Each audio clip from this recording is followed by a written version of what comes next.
our November the 12th council meeting. Moving into the order of business for city council. Well, here comes our clerk. All happens fast. Madam Clerk, we are ready for ordinance's final reading, 7A.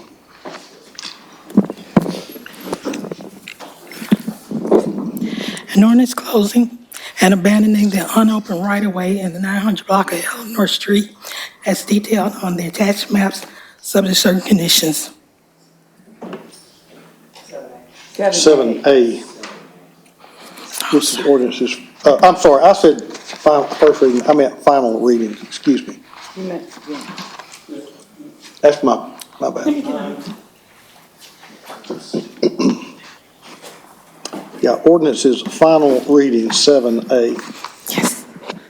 An ordinance to amend the charter of the city of Chattanooga and all acts, ordinances, and other charter provisions, amendatory thereof pursuant to the provisions of Article 11, Section 9 of the Constitution of the State of Tennessee, Home Rule Amendment, so as to change the city charter by deleting charter title, Section 3.1.1, in its entirety so that the employees are no longer required to be residents of the state of Tennessee, and that the clerk of the city council shall certify the passage of this ordinance to the Hampton County Election Commission and request that the proposed amendment to the city charter of the city of Chattanooga, Tennessee be placed on the ballot to be used in the general state or municipal election to be held on or about March 4th, 2025. Councilwoman Burrs, followed by Vice Chair Hill. Move approval. Second. All right, we have a motion on the floor to approve 7A with a proper second. Questions or comments? All in favor, aye. Aye. Any opposed, no. Motion carries. Now we move to ordinance's first reading. Madam Clerk, 8A, please. An ordinance closing and abandoning the unopened right-of-way in the 900 block of Eleanor Street is detailed on the attached maps, subject to certain conditions. Vice Chair Hill. Thank you. I move to defer this until December the 3rd. We have some discrepancies in understanding about where sewer is and is not with relation to this case. Okay. All right, we have a motion on the floor to defer until December the 3rd with a proper second. Questions or comments? All in favor, aye. Aye. Any opposed, no. So moved. Moving now to our planning item 8B, please. An ordinance to amend Chattanooga City Code Part 2, Chapter 38, the Chattanooga zoning ordinance as adopted by ordinance number 14137 on July 23, 2024. Councilman Ledford. Thank you, Mr. Chairman. Move to approve. Second. All right, we have a motion on the floor to approve with a proper second. Questions or comments? All in favor, aye. Aye. Any opposed, no. The ayes have it. Madam Clerk, with no objections, under resolutions, council office, let's take items 9A through F, please. Item A, a resolution confirming the appointment of Karen McPhee to the Hickson Community Advisory Committee for a term beginning on November 13, 2024, ending on November 12, 2017. Item B, a resolution confirming the appointment of Kenneth Zagami to the Hickson Community Advisory Committee for a term beginning on November 13, 2024, and ending on November 12, 2017. Item C, a resolution confirming the appointment of Ariel Robinson to the Washington Hills Community Advisory Committee for a term beginning on November 13, 2024, and ending on November 12, 2027. Item D, a resolution confirming the appointment of Greg Lane to the Washington Hills Community Advisory Committee for a term beginning on November 13, 2024, and ending on November 12, 2027. Item E, a resolution confirming the appointment of Beatrice Conley to the Community Advisory Committee South for a term beginning on November 13, 2024, and ending on November 12, 2027. Item F, a resolution confirming the appointment of Jameson Reese to the Community Advisory Committee South for a term beginning on November 13, 2024, and ending on November 12, 2027. Councilwoman Knoll. Thank you, Mr. Chair. 9B, ending on November the 12th, 2017. It should be 2027. We've got two mistakes in there. A and B. A and B, yeah. Can we just make that notation in the minutes? Yes, sir. Madam Clerk, A and B needs to be November 12th, 2027, not 2017. Yes. Thank you. Councilwoman Noel? Would you like to make a motion I make a motion that, to approve? to approve, yes. All right, we have a motion to approve items 9A through F with a proper second. Questions or comments? All in favor, aye. Aye. Any opposed, no. That motion does carry. Thank you, ma'am. Are any of the appointees here with us this afternoon? I'd like to recognize you if you are here in the building. Okay, I do not see any. All right. Moving now to Economic Development and the Mayor's Office with no objection. Madam Clerk, 9G through J.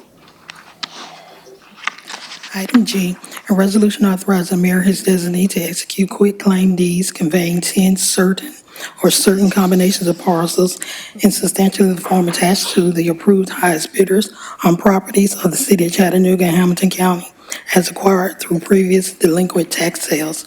Item H, a resolution confirming Mayor Kelly's appointment of Jules Jackson to the Chattanooga Public Art Commission for a term beginning on November 13, 2024, and ending on November 12, 2027. Item I, a resolution confirming Mayor Kelly's appointment of Valerie Smith to the Chattanooga Public Art Commission for a term beginning on November 13, 2024, and ending on November 12, 2025. Item J, a resolution confirming Mayor Kelly's reappointment of Sarah Page to the Chattanooga Downtown Redevelopment Corporation for a term beginning on March 17, 2024, and ending on March 16, 2027. Councilwoman Burrs, followed by Councilwoman Noble. Move approval. Thank you, Mr. Chair. So is that another typo for the mayor's office, H and I? Both of those are public art. So is one of them just 1 year and the other one 3?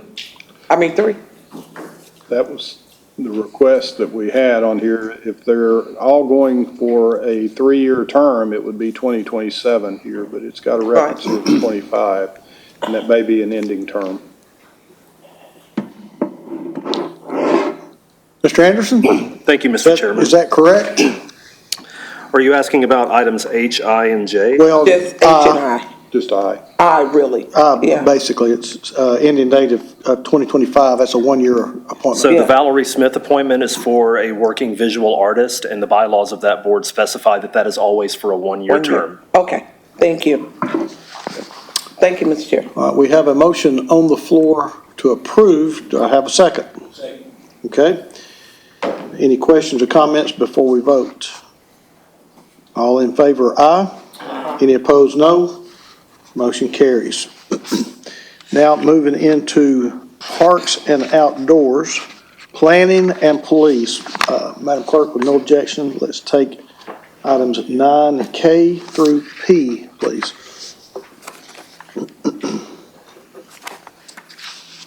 And could you repeat those numbers again, those letters? I'm sorry? You said K through And could. K, N. And K through N. I don't know where I got P for police, I guess, I don't know. Item K K, through N. all right. A resolution authorizing the Department of Parks and Outdoors apply for and if awarded, accept a grant of $50,000 from the Tennessee Department of Health's REACH grant to help fund the renovation design plan for George Washington Carver Park with a local match of not more than $50,000. Item L, a resolution authorizing the Administrator of Planning to enter into a contract with WSP USA for the Atlanta, Chattanooga, Nashville, Memphis corridor identification and development. Step 1, professional services for an amount not to exceed $400 $72,426.96.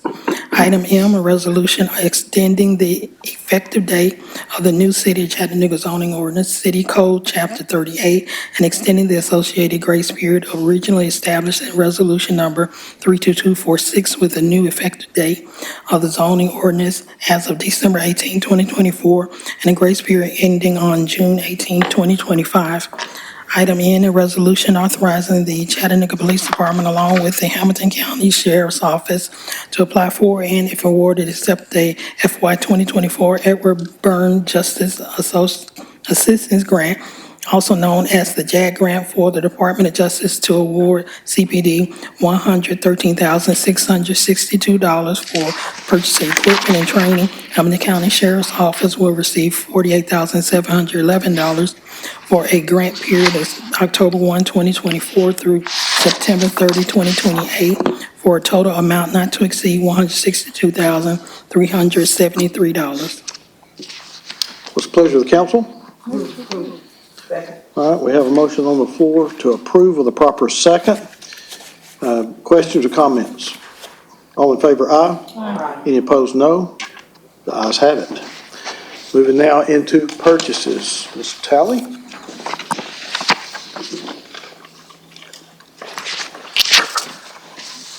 We have 8 purchases recommended for approval this evening. The first one is a one-time purchase to construct a skate structure for Parks and Outdoors with California Skate Parks. This purchase will be utilizing Sourcewell contract in the amount of $2,092,807. The second one is a one-time purchase for lighting improvements with Musco Lighting, Sports Lighting for Parks and Outdoors. This purchase will be utilizing Sourcewell contract in the amount of $1,084,360. Number 3 is for facilities. They're requesting an increase of $325,000 for painting services with Quality Mechanical Group. The increase is due to additional projects. The new annual spend will be $875,000. Number 4 is for technology services. This is a new blanket contract for dashboard license. This will be a 4-year agreement in the amount of $85,671.43. This is a sole source purchase for first arriving IO and is due to the integration with Hamilton County E911 CAD system. Number 5 is for fleet. This is a one-time purchase of 3 international hoist trucks for water quality with Lee Smith. This purchase will be utilizing Sourcewell contract in the amount of $636,913.14. Number 6 is for fleet. This is for year 2. Ford of Dalton has requested a price increase of 3%. The price increase is due to manufacturing increase. Fleet management approves the increase. The estimated annual spend is $5 million. Okay, number 7 is for the police department. This is a one-time purchase for upgrading the crime surveillance van. This solicitation was advertised and re-advertised, and only one response was received. The award will go to Point Blank Enterprises in the amount of $68,429.19. Number 8 is for wastewater. This is for year 2. The supplier, Source Technologies, is requesting a 6% increase due to manufacturing increase. Wastewater approves this increase. The estimated annual spend is $2,120,000. We're spending some money tonight. Yes. We've got a motion on the floor to approve. Do I have a second? All right. With a proper second, questions or comments? All in favor, aye. Aye. Any opposed, no. All right, so moved. That's it. Now we come to committee reports. Councilman Smith. No report, Mr. Chair. Councilman Ledford. No report, sir. Councilman Hester. We did meet today. today, and we had a presentation from River City Company regarding reindeer on the riverfront event. All right, thank you, sir. Councilwoman Burrs? No report. Councilwoman Noel? No report, Mr. Chair. Madam Vice Chair? We will have an Affordable Housing Committee meeting on Tuesday, December 10th, related to missing middle housing that's been built in Chattanooga. All right, thank you. We come now to the time that we recognize persons wishing to address the council. I'm going to ask the attorney if he would to read the rules for addressing the council, and then we can begin. Yes, sir. At the end of each council business meeting, the chair will recognize members of the public who wish to address the council, and here's your rules. Each speaker wishing to address the council can only be recognized at the microphone provided up front for that purpose. Can't have more than 3 minutes to speak, and you can address the council only upon matters within their legislative and quasi-judicial authority, and not on matters which are not under the council's authority or regulated by other governmental bodies or agencies. You can't engage in vulgar or obscene language, nor use the floor to personally attack or personally denigrate others. Address your comments to the council as a whole and not make comments directed towards individual council members.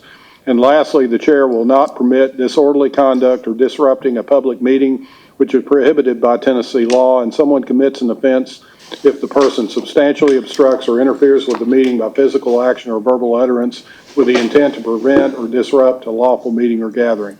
Having stated those rules, please go ahead, Mr. Bell. Oh, well, thank you, Mr. Attorney. Bonnie Bell, the homeless journalist, the gray-haired fox, the man with the $1 trillion voice, and I want my money today for the fraud on the entire 11th Judicial District Court. I talked to the office of the city attorney. They, like the office of the county, is suggesting that the kidnapping, robbery, and abduction that occurred here on June the 21st, right outside your doors here, never happened. I got that statement from the office of Philip A. Noblet. No, today. sir, you did not get that statement from me, sir. I got that message from the office of the city attorney today. Okay, sir. At that event, yes, sir, you were also cursing one of our people in our office, sir. I'm at 2 minutes and 3 I would like to seconds. instruct you Let me go ahead with this. Open records office. request dated December the 15th of 2023. You haven't responded to that. Your name's right here. For Philip A. Noblet and Reuben M. Taylor. Let me tell you who you're hiding. Yourself, number one. For 30-something years, you have been targeting me, along with the county attorney, Reuben M. Taylor. You wasted my minutes, and you owe me $211 billion, $34 million for your fraud on the entire 11th Judicial District Court. You contracted with W. Gerald Titwell Jr. It's in the open records request here. Let me go to page 3. Down here. Says, contracted by ordinance and resolutions of the city, mayor's part, all of that stuff there for legal and lobbying services. Who? Titwell and Associates, PC. Titwell and Isaiah, PC. W. Gerald Titwell, PC. Titwell and Associates. Gwen Titwell. You know Gwen Titwell, she's his wife, she's not his wife, and then she's his wife, and then she's not his wife, and then she's his wife again. You've played with me too long, Philip Noblet. Mr. Bell, I'm going to ask you not to direct your comments to a specific person. And if you all would stop interfering, like you do every time, those utterances and all of that you say in the disclaimer. All I'm asking you to do is obey the rules that we have laid out in this council. You don't obey them, and I wrote them, sir. I wrote them before you got here. This meeting's adjourned. And we'll see you next week.